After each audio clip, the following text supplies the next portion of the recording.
सभी का स्वागत है मेरे YouTube चैनल में। आज हम बात करेंगे चंद्रगुप्त मौर्य के सियासारोहण यानी कि उनके राज सिंहासन पर बैठने के पश्चात गणानंद से युद्ध करने के पश्चात, गणानंद को हराने के पश्चात उसने किसके साथ युद्ध किया? तो वो युद्ध किया था इन्होंने सेल्यूकस के साथ। तो चलो दोस्तों इसके बारे में हम जानकारी प्राप्त करते हैं। चंद्रगुप्त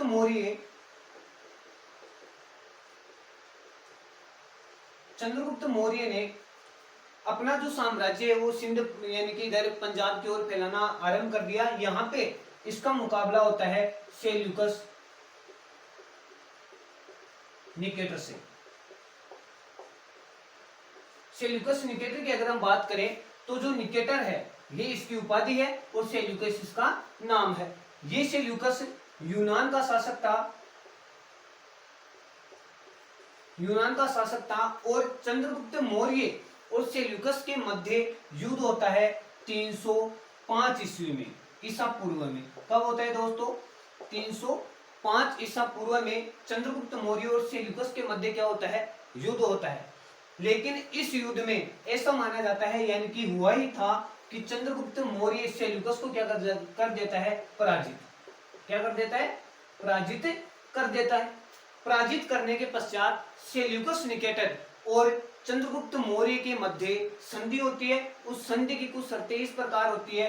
सेल्यूकस निकेटर की एक पुत्री होती है जिसका नाम होता है हेलेना। इस पुत्री का विवाह किसके साथ करवा दिया जाता है? चंद्रगुप्त मौर्य के साथ। तो आपको पता है कि बेटी को ब्याह करे जाना बात क्यों नहीं, क्यों दहेज जरूर दे। तो सेल्यूकस निकेटर चंद्रगुप्त मौर्य को भेंट स्वरूप कुछ प्रांत प्रदान करते हैं और वो प्रांत है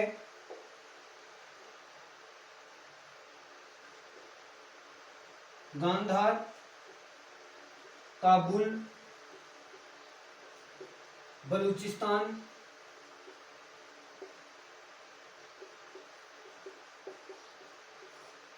कुछ ये जो प्रांत है सेल्यूकस निकेटर दहेज के रूप में मान लो या उपहार के रूप में मान लो चंद्रगुप्त मौर्य को देते हैं गांधार, काबुल और बलूचिस्तान।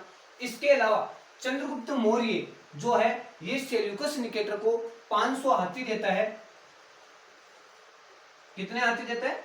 500 हाथी देता है। और इन 500 हाथी देने पर सेल्यूकस निकेटर चंद्रगुप्त मौर्य से कहता है भाई अत्ता बड़ा डांगर, यानी कि हाथियों के बारे में बोल रहा है कि इतने से बड़े जो जानवर है वो मेरे को क्यों दे रहा है? ये तो 10-15 दिन में मेरे पूरे यूनान को क्या कर देंगे?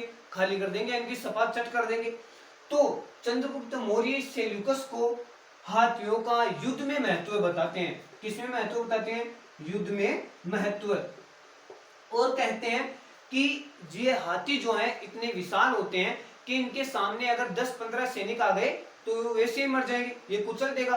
सूंड की लपेट मांगा तो 2-3 बिया मर जाला और पूंछ की लपेट मांगा तो 2-3 बिया मर जाले। यानी कि हाथी का युद्ध में बहुत महत्व है। ये समझाने के पश्चात सेल्यूकस ने कहा हाँ भाई ये बात तो ठीक है। इस प्रकार से 305 में चंद्रगुप्त मौर्य और सेल्यूकस के मध्य हुए युद्ध में इस प्रकार की कुछ शर्तें हुई। इसके पश्चात चंद्रगुप्त मौर्य की 298 ईसा पूर्व में मृत्यु हो जाती है। इसके पश्चात चंद्रगुप्त मौर्य का उत्तराधिकारी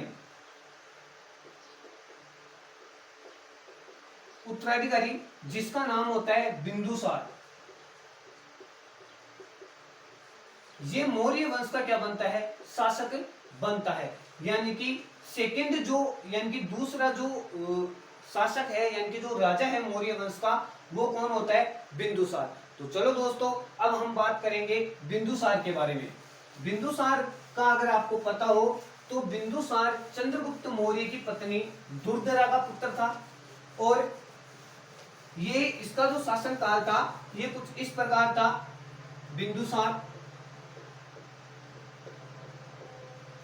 बिंदुसार का जो शासन काल था वो रहा था 298 ईसा पूर्व से 273 ईसा पूर्व तक। अब बात करें कुछ बिंदुसार के नामकरण के, इनके नामों की, तो बिंदुसार के नाम यूनान साहित्य के अनुसार, जो बिंदुसार के नाम थे यूनान साहित्य के अनुसार अमित्र, केटस और अमित्र चेटस, इस नाम से यूनान साहित्य में इन्हें पुकारा जाता था। इन शब्दों का अर्थ होता है शत्रुओं का नाश करने वाला।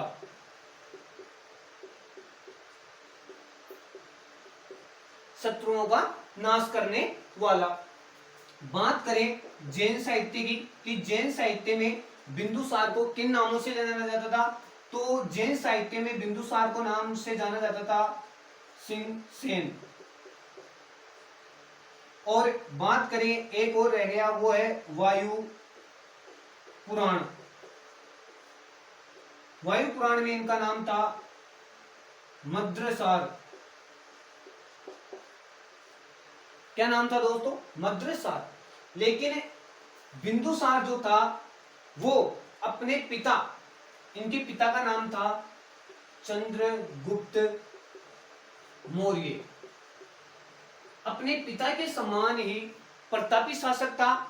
और इसके पीछे की जो बात थी वो थी चाणक्य की, क्योंकि आपको पता होगा कि चाणक्य ही ऐसा व्यक्ति था जो चंद्रगुप्त मौर्य को मौर्य वंश के जो उपाधि थी वो दी थी।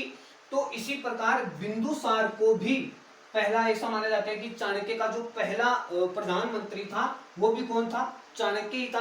तो चाणक्य क्या सोचता है कि जो बिंदुसार नाम है, इसके बारे में बात हम कर रहे हैं कि बिंदुसार का नाम बिंदुसार कैसे पड़ा। तो जो चंद्रगुप्त मौर्य है, इसके बलबूते चाणक्य ने हमारे भारत को अखंड भारत बनाया था।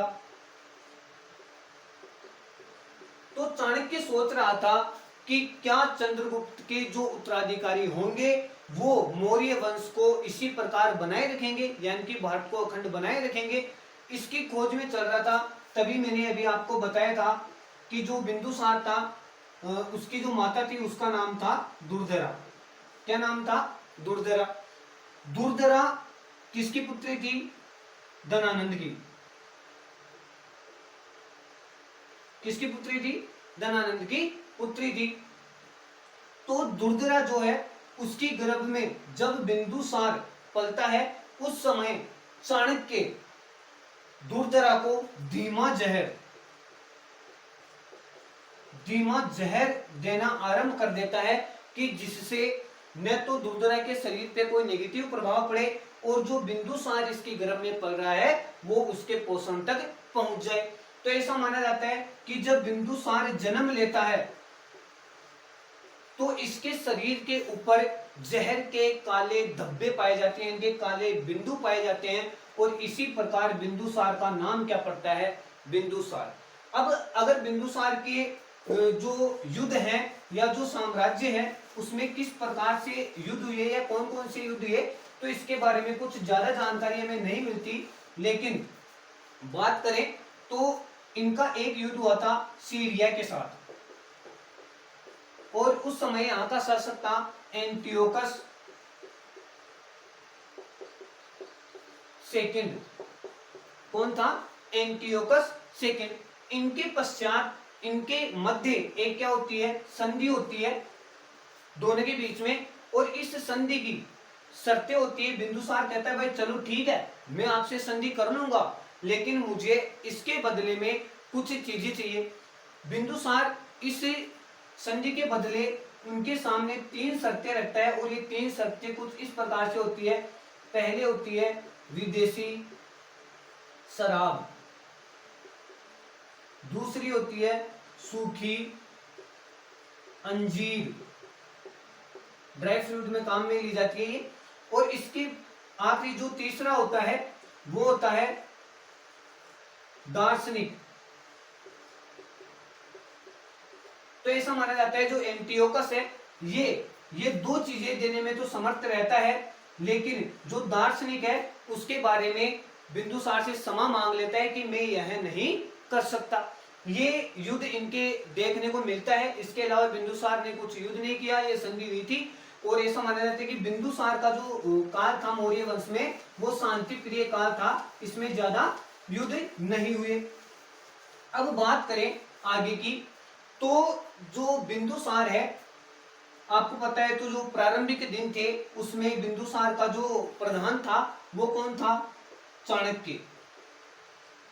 इसके पश्चात इनका जो प्रधान था वो बन गया था राधागुप्त।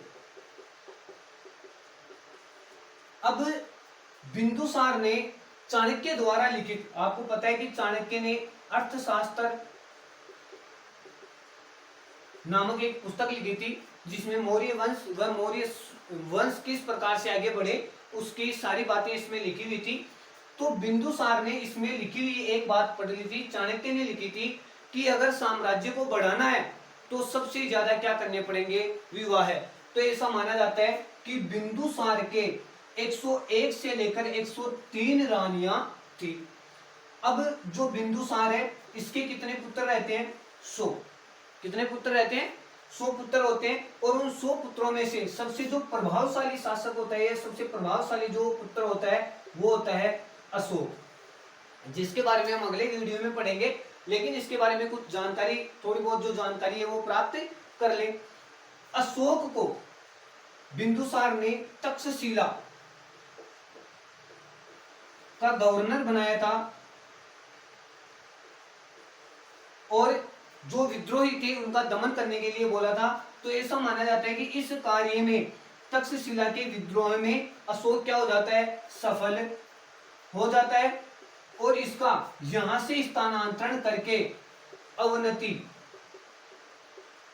अवनति का गवर्नर बना दिया जाता है, जो कि वर्तमान में उज्जैन के नाम से जानी जाती है, उज्जैन के नाम से जानी जाती है। लेकिन बिंदुसार के सबसे बड़े पुत्र थे, उनका नाम था